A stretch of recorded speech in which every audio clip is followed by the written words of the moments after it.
the jail expansion. Kind of, this is just one of several reports that we're going to be doing.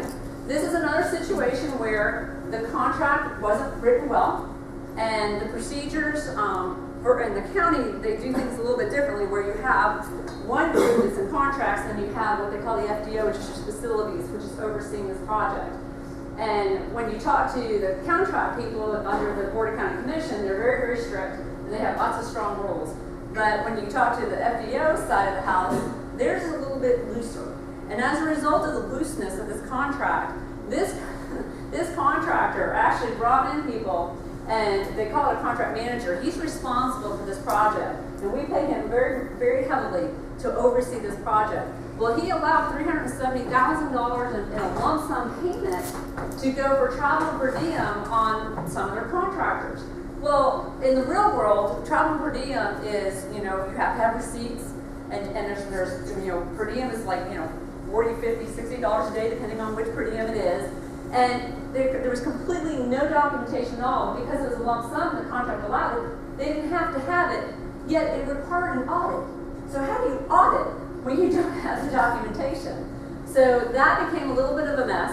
And then we looked further and we said, okay, what else is going on? Well, they paid some guy from like California to come over here for $500,000 moving expenses, to relocate. Well, where did he relocate? Was he staying at the Ritz or was he staying at the Hilton? We don't know, because there's no documentation. So there went almost $900,000 out the door that we don't really have any documentation for to know whether that was a good number or a bad number. Yes. Real quick, you're saying it's a contracting issue, so who's writing these contracts? Well, most of the time you're lawyers.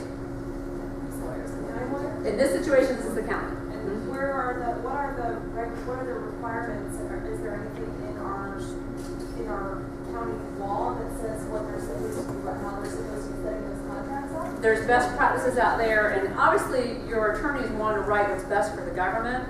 But again, are they skilled enough to be looking at it from that perspective? I would say the state's the same way. The outside world hires these high-priced contract attorneys, and the government gets messed over every time unless you have really good contract-specific lawyers.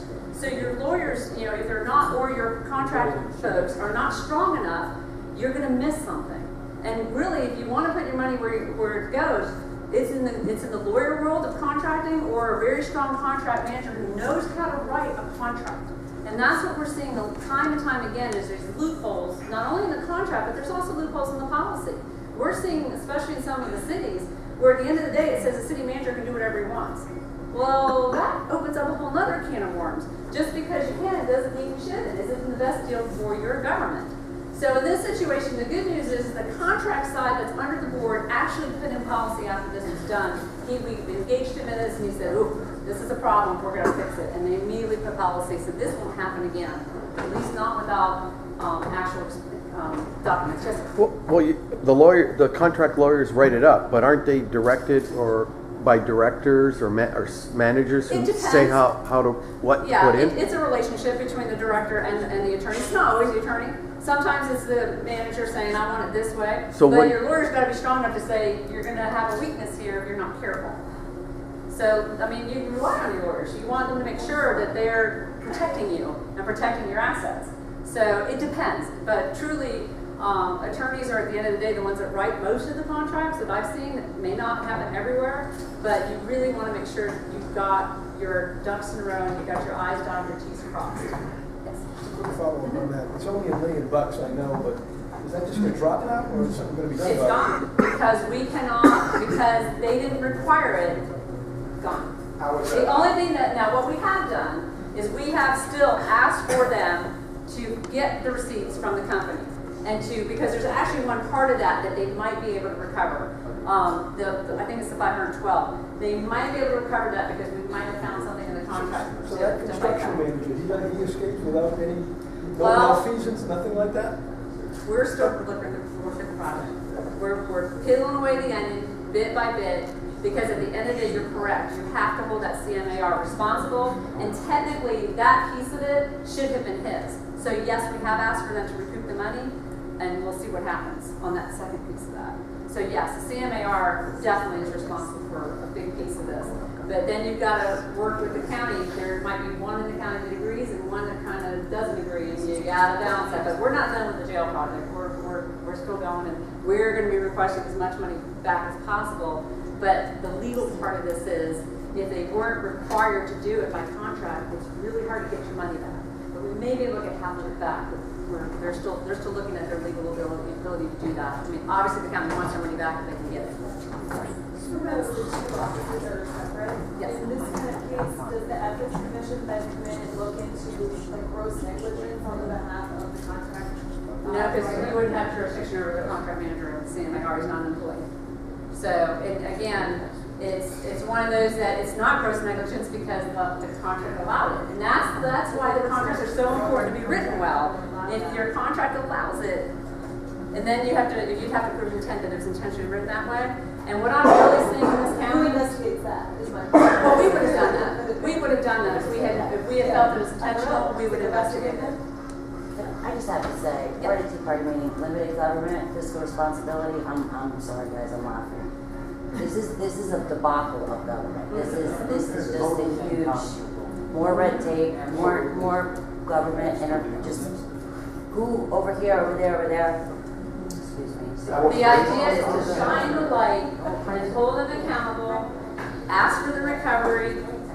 That begins to tighten the process. The problem in this county that I'm seeing overarching is that the rules are very weak. The rules are very open, and as a result, the governments are getting taken advantage of. Now, whether they wrote them intentionally like that or not, they are not that strong. And the first thing you have to do is tighten the belt, tighten the rules, so that this kind of activity, this won't happen again now, because they put policy in place.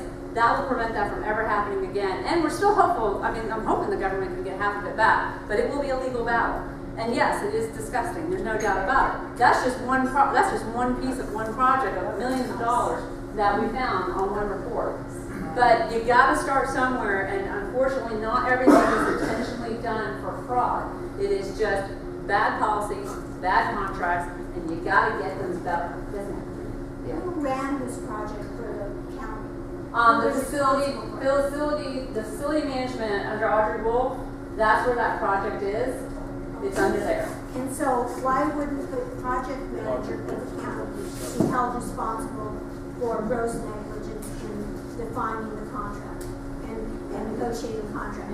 I mean, in my business, in the corporate world, if I negotiated an agreement where we ended up losing this money and we had no way to go back and I would be fired. Well, I hear you, and I would tell you the response, and no disrespect to Audrey, but I will tell you the response back from her was, well, we'll just take the auditing requirement out. And I went, well, we stopped it. But, I mean, and that's what we're dealing with, guys, okay? So what we did is we went to the contract side of the Board County Commission, to Irwin, and said, Irwin, we have a problem. Houston, radar. Problem. And through that to Bob Weissman, the county has fixed. But see, from her standpoint, she should want the audit, she should want a good contract, because who knows if some of that money didn't feed back to her. Well, there was no allegations of that at all. But that would be an obvious thing. I don't think there's no. I know this is such a large project. I think it's clearly you're not holding that CMAR responsible.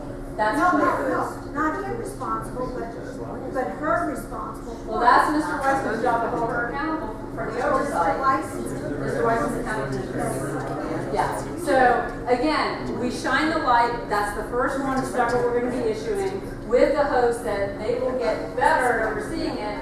But again, that contract left years ago down the pipe before we even existed. So we couldn't get in there early enough to help with that contract side of the house. It was long gone. These are now just the ends of these projects, and we're just now getting into it years later because we're here. So again, do you think they wrote these contracts specifically to do this? Sure.